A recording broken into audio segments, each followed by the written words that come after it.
Who am I? Well, that's an interesting question. And I believe if a person will start to study that and look for the answer, they'll find it. See, I think we live simultaneously on three planes of understanding. We're spiritual creatures, we have an intellect, and we live in physical bodies.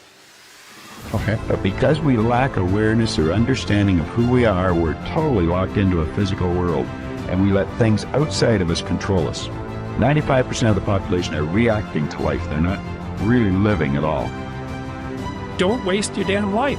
And then you think, well, why would people be resistant to that message? It's like, well, you really want to wake up and figure out that you're wasting half your life? And you know, when people do that kind of wasting, they actually hate it. It's like, so it's painful. It's painful to recognize that. I believe that all of us came here with something. All of us showed up to give something, and that nobody's going to give that service that you have to give. No one's going to produce your product. No one's going to write your book. No one's going to open your academy. No one's going to begin to create your daycare with a special curriculum to help to cultivate the high self-esteem in our children. That's your idea. And if you don't bring your idea out here, when you die, all of us will suffer because we've been deprived of your genius, because you allowed butt to keep you in the bleachers and not pursuing your greatness. You take it to your grave with you. And that's what most people do. Our imagination, there's a power flowing into our consciousness. And through our imagination, we build the image of what we want. This is the dream. I see what I want. And I've got this beautiful dream. I impress it upon the subconscious, and it turns into a desire.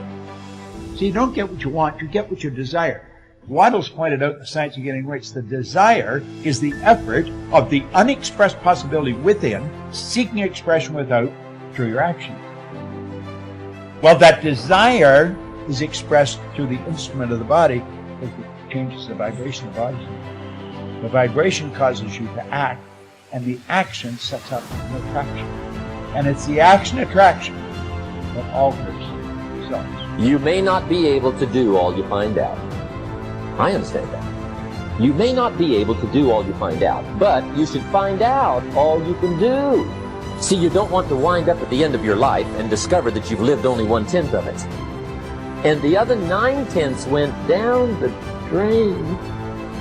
Not for lack of opportunity, for lack of information. If you fall down 100 times in a day, what does it matter? For a committed man, there is no such thing as failure. If you fall down 100 times, 100 lessons to be learned. If you commit yourself like this to creating what you really care for, now your mind gets organized. Once your mind gets organized, the way you think is the way you feel, your emotion will get organized. Once your thought and emotion is organized, your energies will get organized in the same direction.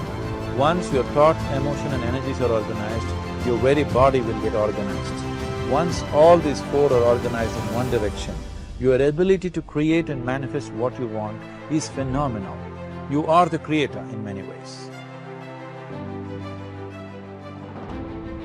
Often I begin a seminar with a little exercise. I ask the audience, how many people here would like to double their incomes? Almost everyone smiles and raises their hands.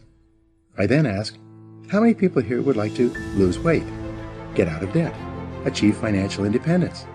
Again, everyone smiles, some people cheer, and they all raise their hands. Then I say, wonderful, these are great goals that everyone has.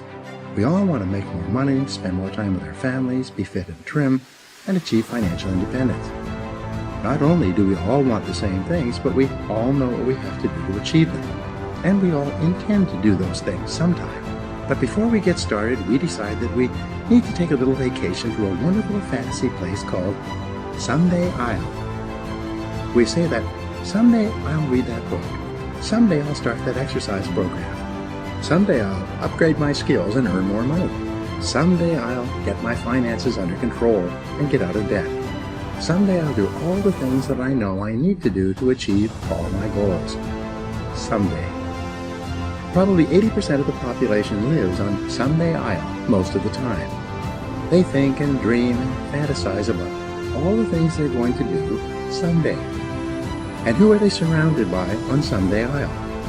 Other people on someday I'll. And what is the chief topic of conversation on someday I'll? Excuses. They all sit around and swap excuses for being on the island. Why are you here? They ask each other. And, not surprisingly, their excuses are largely the same. I didn't have a happy childhood. I didn't get a good education. I don't have any money. My boss is really critical. My marriage is no good. No one appreciates me. Or, the economy is terrible. They have come down with the disease of excusitis, which is invariably fatal to success. They all have good intentions, but as everyone knows, the road to hell is paved with good intentions. The first rule of success is simple. Vote yourself off the island. No more excuses. Do it or don't do it, but don't make excuses. Stop using your incredible brain to think up elaborate rationalizations and justifications for not taking action. Do something, do anything. Get on with it. Repeat to yourself, if it's to be, it's up to me. Losers make excuses. Winners make progress. Now, how can you tell if your favorite excuse is valid or not? It's simple. Look around and ask, is there anyone else who has my same excuse who is successful anyway? When you ask this question, if you're honest, you'll have to admit that there are thousands and even millions of people who've had it far worse than you, who have gone on to do wonderful things with their lives. And what thousands and millions of other people have done, you can do as well, if you try. It's been said that if people put as much energy into achieving their goals as they spend making up excuses for failure, they would actually surprise themselves. But first, you have to vote yourself off the island. Here's how to really cash in on this year. Number one, get serious. Life is serious. We call it life or death. Somebody asked me one time if I had a good description of life. I said, yes, I think I've got a good one. Life is the struggle to keep death at a respectable distance. Right? Death seems to want to move in prematurely. If you want to live a good, long, flourishing life, you got to push back. You can't just give in. You got to push back. And we're dealing with some serious matters here.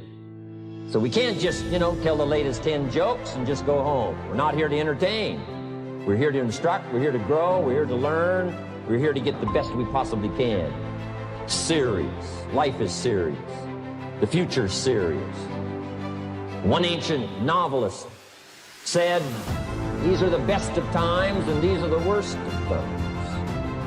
And for some of those who came across this platform at the extravaganza, $1 million a year incomes, for them, it's the best of times. But I want you to know that while they're getting the diamonds and the millions, there are a lot of people around the world, for them, it is the worst of times. The best of times and the worst of times. That's called serious men. How come such a difference from those who can reach such incredible heights and those who haven't yet found the answers for their life and their health and their future? We just have to ponder that and let that give us a note of serious, a note of serious. It's serious whether you win or lose. It's serious whether you succeed or fail. It's serious whether you've got a good future carved out for yourself or you do not know. These are serious matters. Matters of the heart are serious. Matters of income are serious. Matters of supporting your family, serious. See what you can do. Touch the lives of as many people as you can possibly touch. Number one was get serious. Here's number two, get smart. That's what these journals are for. That's what pad and pencil's for. That's what taking notes is for. See if you can't increase your ability to comprehend ideas, information that can be life-transforming. Don't miss the opportunity to learn. Take a good key phrase home, use it in your training. Don't be lazy in learning. Don't be casual in learning. Develop a whole new intensity for the 90s that you're not going to miss the information. You're not going to miss the stories. You're not going to miss the details. Get smart. Here's a couple of parts to it. Number one, your own personal experience. Right? If you've had a bad week, just sit down and ponder that for a while. Study it. See if you can't pick up some ideas from a poor week and then make a better week. Okay? Learn from your own experience. One way to learn to do it right is do it wrong. And, that's one way to learn to do it right. Do it wrong. Now the key is don't let it take too long. If you've done it wrong for a year, we suggest that's long enough. You don't need another year just to prove a point. No, 1 year is enough.